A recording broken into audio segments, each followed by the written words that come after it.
What is up, everyone? Mike Johnston here, and today we are learning the Bossa Nova, one of the very important Latin grooves that you're going to come across. Now, the Bossa Nova is Brazilian. Very important to know that because you need to know which foot patterns go with this stuff.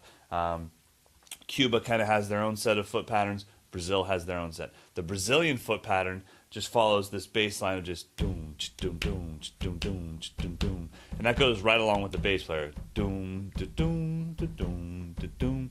All right, and so there's a couple steps to putting the Bossa Nova together. The other thing too is you want to research the music a little bit so you understand kind of the vibe that you're trying to get across while you're playing this stuff. Okay, Bossa Nova, very relaxed. Think of like American love songs. That's kind of what's going on over there. This is their chill, just kind of romantic music. So you don't want to come into a Bossa Nova just go,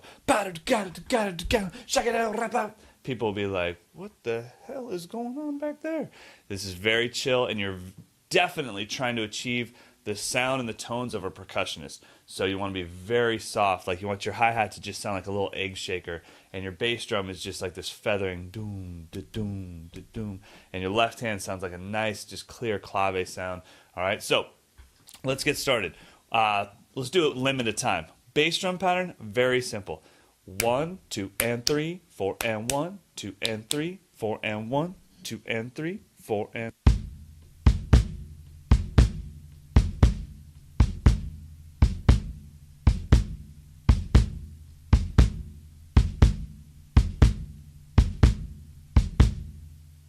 So hopefully that's not too tough, right? Now, the other thing is I'm actually kind of slamming it a little bit just so you can hear it. When I play it, I would actually start, once I've learned all the coordination behind it, that's when I start working on my textures. So texture-wise, I would bring everything down, and I'd start playing with the volumes, like, okay, let me get a little less bass drum, and I'd back off that, and I want that hi-hat to be really chill, but I want the left hand to kind of stick out a lot. So that's what I mean by texture. So right now I'm not worried about texture, I'm just worried about the part. And then we have the right hand. The right hand is playing straight eighth notes. 1 and 2 and 3 and 4 and 1 and 2 and 3 and 4 and non-stop. And like I said, eventually texture-wise we're going to bring it really chill, but for now I'll start with the bass drum and then we'll bring in the hi-hat.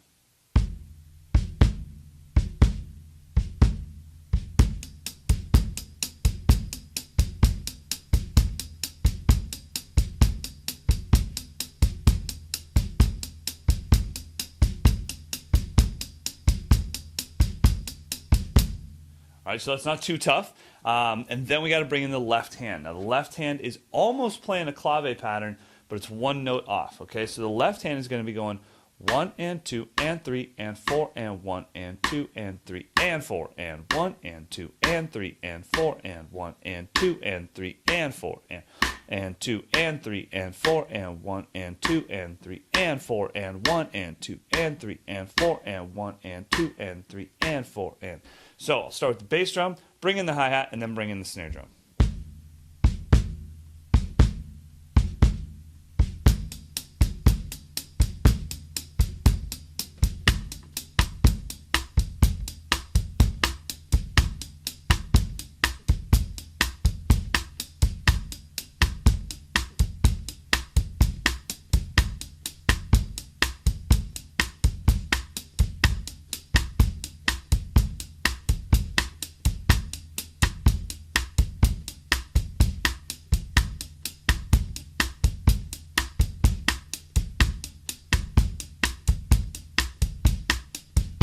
All right, so once you feel comfortable with that, then your next step is to speed it up and work on the textures.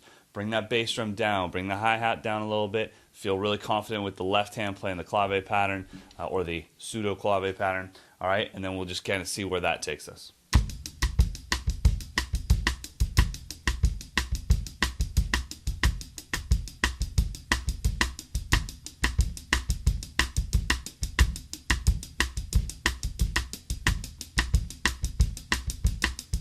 Now, once you've got that down, you don't have to play that snare pattern all the time. As soon as I've played it once, I probably never play it again. I'm always messing around with it. So this is where the coordination comes in, because you're going to have to develop that freedom to be able to put that thing anywhere you want. So let me give you an example of what I'm talking about.